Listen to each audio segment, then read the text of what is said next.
Welcome Home Radio Podcast. Are you looking to buy or sell your home? Our team is here with answers to guide you through the buying and selling process. We encourage you to ask questions. Please comment on this show or visit us at welcomehomeradio.net for more information. Bringing real estate, lending, and education together in one place, and to help you make the right home decision for you and your family.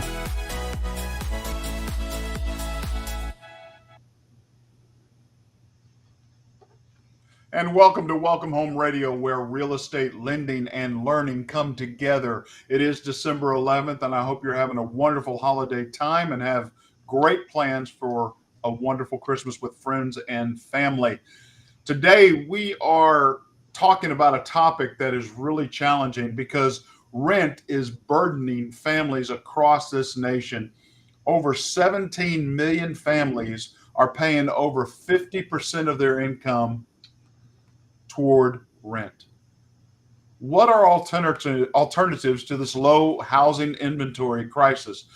How can we help people get into better homes, more cost effective? What are those solutions today? So we're here to discuss that. I want to welcome Thom and Jeff. Great to see you guys. Merry Christmas to you. Good morning. Merry Christmas. Did y'all have a good Thanksgiving? Absolutely. Well, thank you for asking. No. What happened, Thom? Man. Bummer, right? What happened?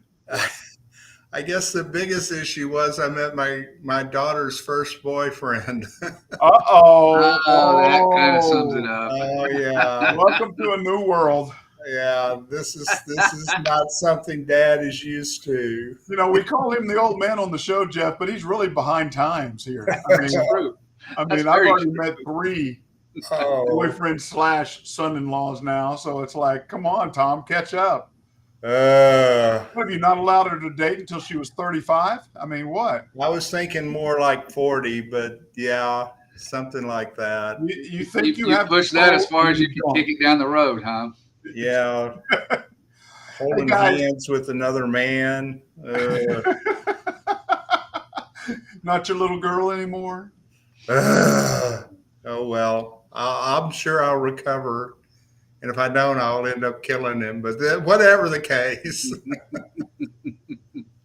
You know, I have a shirt for my granddaughters that all say, 1, I have a crazy veteran grandfather who's not scared to wear orange the rest of his life. That's a good one.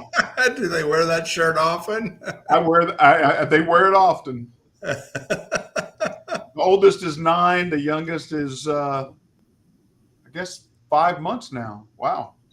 Hey, guys, we're back to talking about this housing crisis.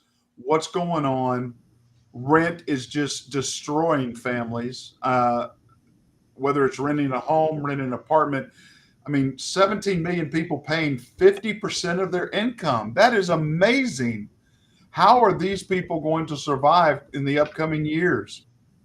What can we do for them? What alternatives do they have that they can make some changes, or at least, because this is not just a change a few and cut out some Starbucks type solutions. This is critical. It's true. You have any ideas? Well, what are the thoughts? Well, I've been thinking about a lot of stuff, especially since my Thanksgiving adventures going down to Austin. There are a couple of things that really came to mind as far as the housing shortage that they're working on really prominently in the Austin area, or that you could do here as well easily. One of those activities is called house hacking. And this applies not just for those people buying houses, but people renting houses. And I know it doesn't sound like the best idea when you go off on your own and you want to start your own life and have your own privacy and everything else. But the roommate effect is huge in Austin. And I can see how that has influenced things all the way from New York City down here to the Texas area, et cetera, getting roommates into these spaces and living in a tighter environment, having people subsidize your rent that you've got is a huge assistance to being able to get some relief from the cost of this high rising cost of renting. And this is called house hacking? And house hacking occurs when you buy a house and you get roommates immediately. My daughter bought her first house in Austin, and as a result of that, she now has 3 roommates in her little 4-bedroom house. She has 3 roommates, and basically her house payment is being made for her. So, and none of them are this boyfriend, right? And none of them are the boyfriends. Okay, I just wanted to make sure. That's why Dad is still breathing and his face isn't red, flushed. It's from Thanksgiving. Whoosh. Yeah, that's not even on the table. She's at least smart enough to do that. But sorry, hope she doesn't watch this show. I was just about to say, I hope she doesn't watch this show. Huge amount of trouble here. Nobody tell her, please. You're digging the hole deeper. Deeper and deeper. But house hacking is the reference to when you buy a property to immediately start looking for relief on the payment. And she literally doesn't have a house payment because she's rented out these 3 rooms. And the rents that they're paying are less than what they would pay, in a regular circumstance for themselves. So they're getting the benefit of that communal environment, that communal living, to be able to themselves save up some money as they're going along. Well, now, typically they're going to live in a nicer area. Yeah, with this sharing. And I have a real estate. He's a young real estate professional, and he bought his first home, and he's doing the same thing. And it's a nice place in Richardson. So I've got a friend who's doing that as he's building his real estate career. So it's working out well for him. Yeah. How do they set up these contracts with these other renters paying? I mean, what's the guarantee here? Do they sign something for a year long or 2 years? We went to real estate courses that I was able to provide for her. Thank you, Dad, very much. And she was able to take the real estate courses, and she now has access to the regular TAR contracts, the 17-page contract, and she completes the entire 17 pages with each tenant, goes over it with them. And I mean, she's done things. She's a sharp kid. And so, except for boyfriends. But anyway, she's a sharp kid as far as that goes. And she's sharing the cost of the maintenance of the yard. She's sharing the cost of the maintenance of the utilities with everybody. They divide that 4 ways. She shares the cost of any accessory type of charges that what went out the other day. I think the dishwasher went out or something went out, and that's divided 4 ways. So she wrote the lease very smartly from the perspective that everybody has their own shared responsibility. And nowadays with Venmo and Cash App and everything else, when the bill comes in, she's immediately reimbursed for their 1/4 of whatever it costs to do the yard, to do the maintenance, to pay the water bills, to pay the electric bills. I mean, you can do that with the Texas Constitution. You can do that with the Texas real estate, basically contracts that are designed for leasing.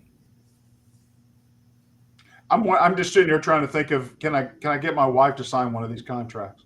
Yeah, she's right. Not get you to sign one, buddy. That's the thing. She'll reverse it.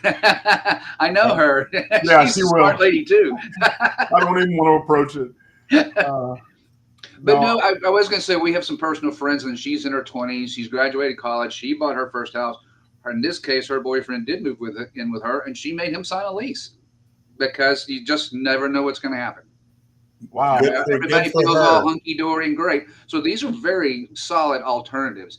And another option of that too is for a young couple who may already have a child is you buy a duplex. So the other side you lease out, and that helps you in a large way, and your family still has its own space.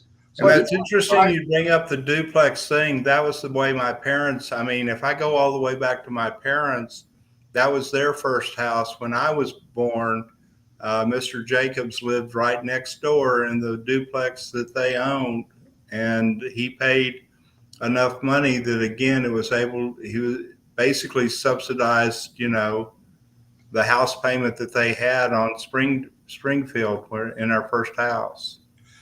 And let's remind our listeners, one, you can find us at welcomehomeradio.net. Please find us there, like us, find all of our past shows. But one of the things on this, let's remind our listeners that you can buy a home up to a quadplex with a mortgage. You can actually have 3 other renters along with where you live and have that as your primary. Even a VA can do that. And you're able to rent these solutions out and make it affordable for some people. And as you say, you can go in as partners as well. These are solutions that have been out there for a while. They're not new. They're just not utilized very much now. Quadplexes, duplexes are not readily available in many areas of the Metroplex, are they? There's right now, I know of one solid subdivision that are quad being developed, and that's being built up in the Denton area because you have so many colleges there. You have 2 really strong, large colleges. So I know of one there, but I'm not familiar with any others currently, right in our backyard at least. And that's kind of interesting because, I lived in San Antonio for 17 years, and there's so many military bases down there and that type of deal. They were pretty prominent even in regular standard residential neighborhoods like Alamo Heights and Bluffview and all the different neighborhoods that exist in San Antonio, nice areas. It wouldn't be uncommon to find a quadruplex there with a central entry area and 4 separate units, 2 upstairs, 2 downstairs. Yeah.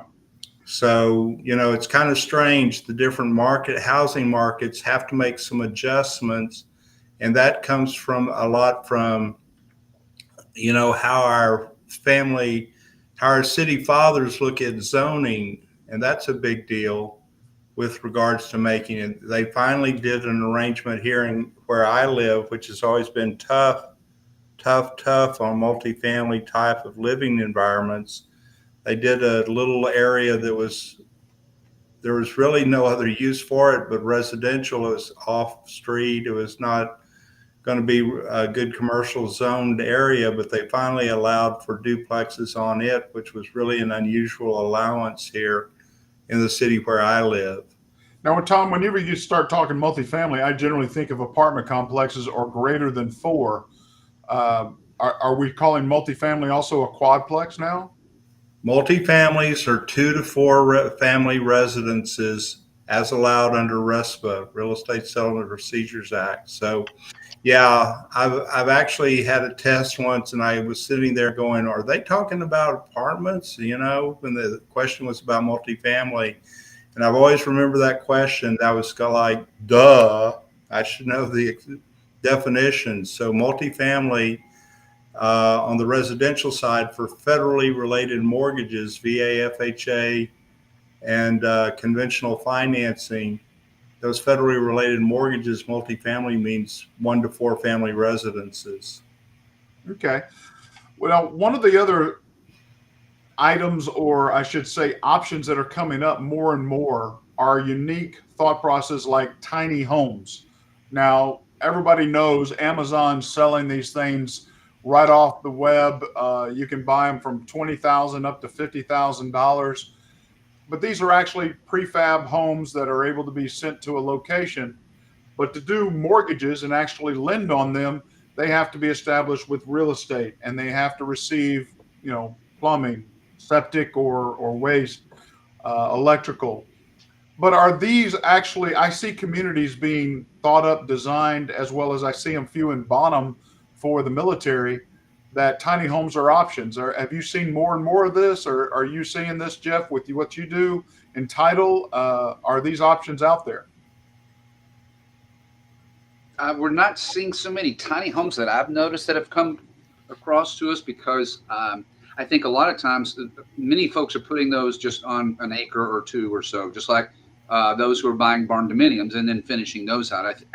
Maybe that's not fair to compare those two, but as you know, barn dominium is already pretty well established. The shell is there. Where a tiny home, if you buy 5 acres, you just go in there and build it as you want. So you're not having to come back as far as a title closing. I think that's a lot of times why I'm seeing that, because people are coming out of pocket with some of those places as they build them. And the big obstacle to financing some of these solutions, and I have a few pre-approvals and they want to do tiny homes, but the biggest obstacle for us is the appraisal. There's not enough comps or comparables out there that we can actually get a true appraisal done. I wanted to get our friend Will Eubanks on here to talk about appraisals. He was not able to set up his time with us, but he's seeing a few more of these trying to get established tiny homes. And we can call tiny homes, we can start calling these cargo or prefab homes. They're out there, but as you said, Jeff, it's generally I buy the property, then I pay it cash. I'm not having to get financing to do it or construct it. So again, the comps are not readily available. Like barn dominiums are out there now. Barn dominiums is generally not a problem, and but tiny homes is an option that people are looking at and trying to look at now. Another one has come up that we had after last year. There was a federally mandated $100 billion across the United States to build trailer parks. And this was focused on the housing crisis. How are we seeing that? Has that been an option that we see a lot of activity on, or are it only in certain states that lean a certain way? I mean, what are you seeing out there? We've received a couple of contracts lately as far as just with our group on mobile homes, but I'm not seeing like a surge at the moment. But without a doubt, it's still a more affordable route for folks to get into a home. And that's the bottom line. And I want to circle back for a second because I wanted to ask you a question earlier, Blair, but the inventory is increasing. So while the inventory is increasing, I know one or two other lenders, believe it or not, but I'm very offended by that. I mean, there's a lot he's hurt. There. Even you have people who are approved, who are ready to go. You're like, hey, go find that place. And they're circling and they're in a holding pattern. And if I think of all the different lending groups that I know and work with, there are a ton of people that are just sitting on the fence waiting for, I don't know what they're waiting to fall, because it's not going to be the rate.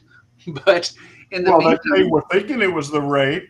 But they're still kind of doing the same thing. And maybe they just waited too long that now we're in the holidays, so they're going to kind of ride out. Well, but you also have affordability as a critical issue. They cannot. That was where I was leading toward. Purchase, yeah. And of course, you're already talking about our next show, which we already have titled out. So thank you, Jeff. But affordability is a major issue that what we're trying to overcome. Builders have a future building census that they say, hey, I'm positive about the future, but it's not happening right now. I'll also tell you, materials. Where do the materials come from? Most of the wood for about 60% of America comes from Canada. And guess what?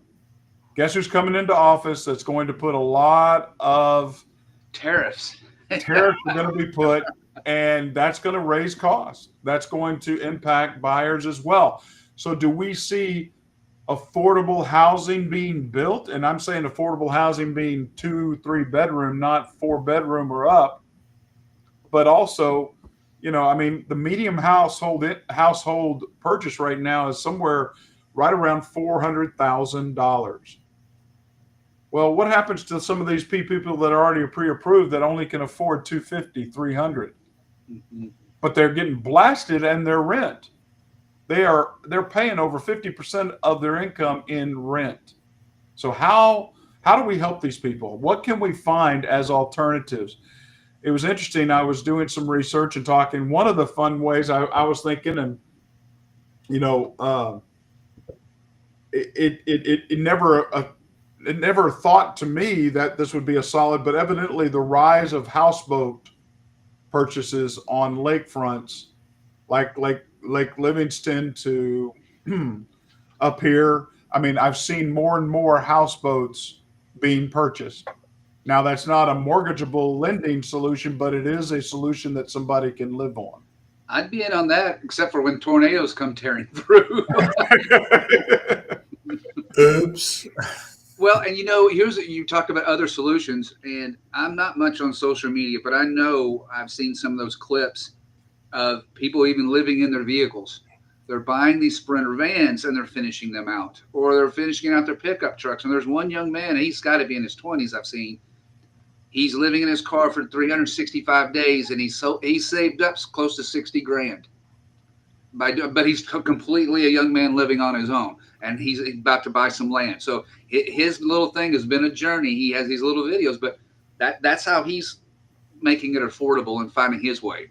Well, one of the things, it's interesting you say that, is bus conversions have become a huge, huge opportunity that these people are going in and buying an old school bus and doing a bus conversion or an RV type solution. And like you say, move around a little bit, but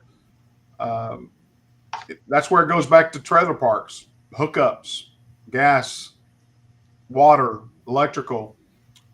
So if I'm a betting man right now, I would probably invest into a few trailer park build outs to see if people would buy and go from that point, or at least rent and pass through. So bus conversions are there, as you're saying, and I hate to hear people living in their vehicles. If the vehicle is big enough, like a van, that they can sleep comfortably, be safe, but apparently there's a lot of folks doing it. That's unfortunate. Yeah. That's unfortunate. I did find one that I thought, have you ever heard of yurts? Yurt with a K or a T? YURTS, yurts. Is that how they, like a mud wall house? No, it's a Mongolian tent house. It's able to be torn down in a single day, but it's put together, and it's, temperatures, of course, they sustain. But it's literally a TP-shaped circular home that is able to be dismantled, put up, mobile in a lot of cases. But it was really interesting because they had pictures of them there in snowbound areas, whole families living in these yurts, which is really a teepee.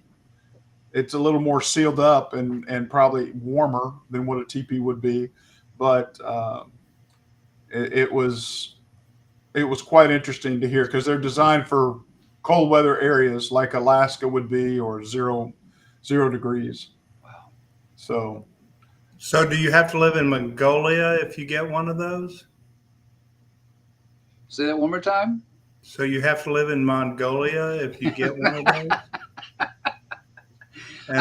Look, you threw Blair off so bad. I love the way Blair just froze with that question. He's like, well, what do you mean? Yeah. So yeah, no, I've seen some of what he's talking about too, when I was doing a little research for the shows, because there are people that have those, and that's hot tent camping. Now, some of them are camping, but if he's talking about the yurts being a longer, stay scenario, there's ways you can keep warm for sure. Yeah. Of course, using some of those heavy duty canvas tents and everything, but that doesn't mean that's an easy way to go about your life by any means either. Well, and the emphasis, of course, we're the richest country in the world, is always one of those monikers that's hard to live up to when you see how many people are ill affording or has an inability to afford housing. That does really kind of just, it just breaks my heart to see those types of scenarios out there. I feel very blessed. My daughter was able to buy a house.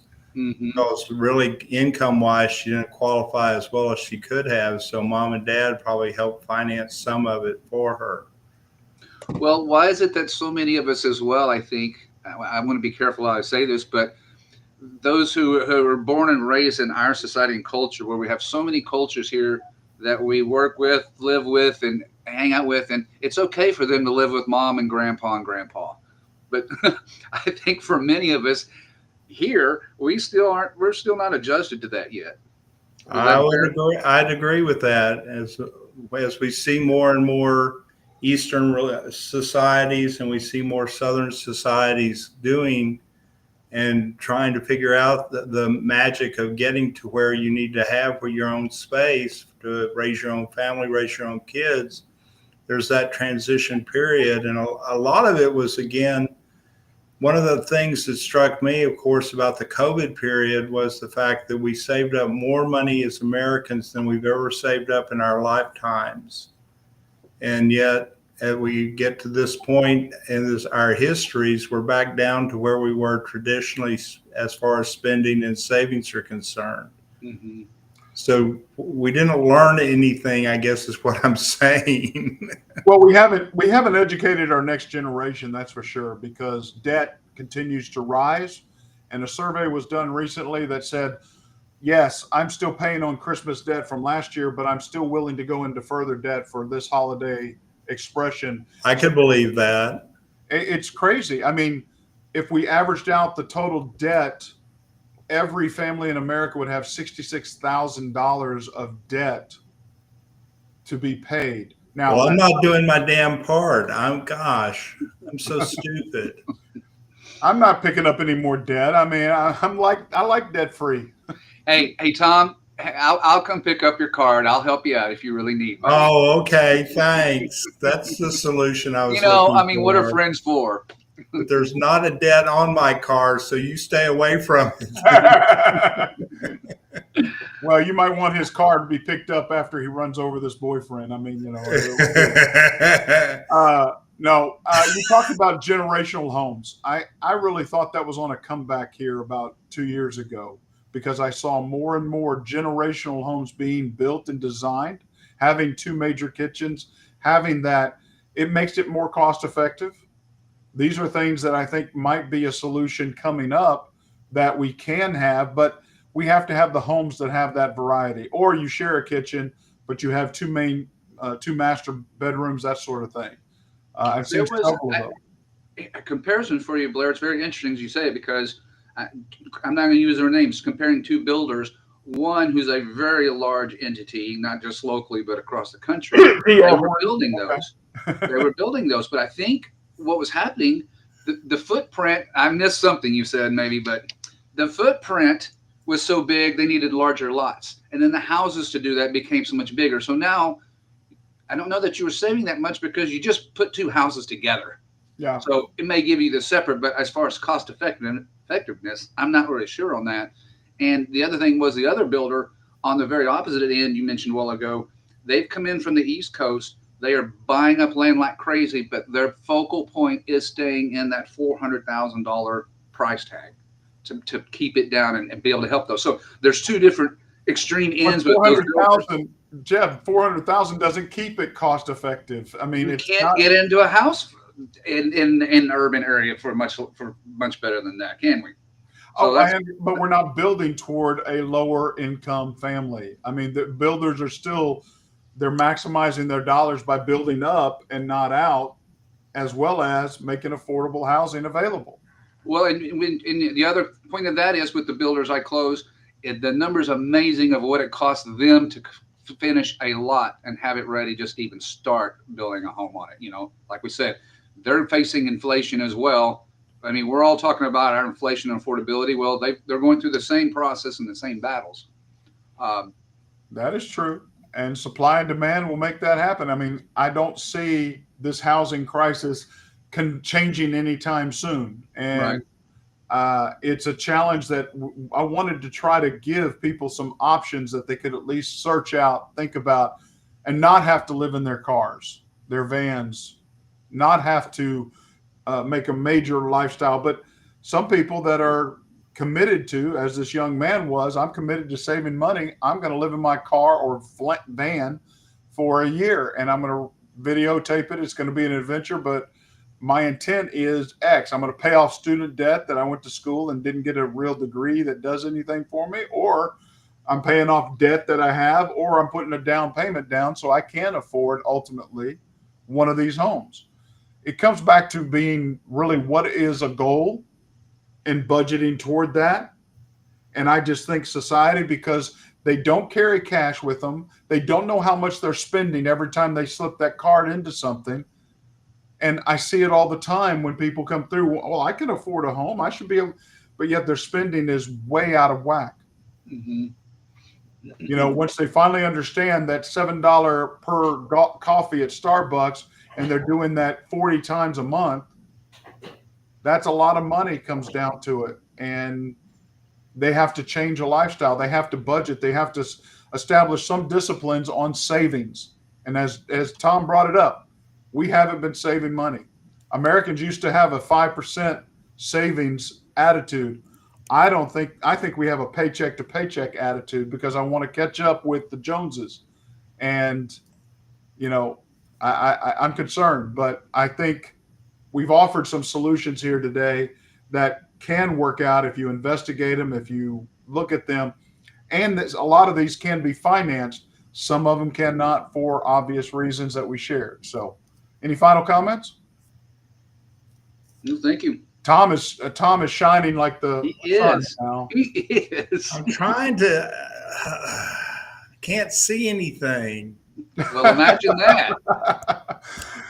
Well, thank you for listening to us today. I hope this helps you as Thom works through his shining parts of his day. We hope this December is a wonderful time. And my final words to everybody here: go Army, beat Navy. Oh, listen to that. Of course, those perfect final words. Thank you. Thank you. Welcome Home Radio production provided by Lunatic Digital. Check the listing of this podcast for the links to our sponsors. And don't forget to like, share, and follow us on social media. Visit welcomehomeradio.net for more information.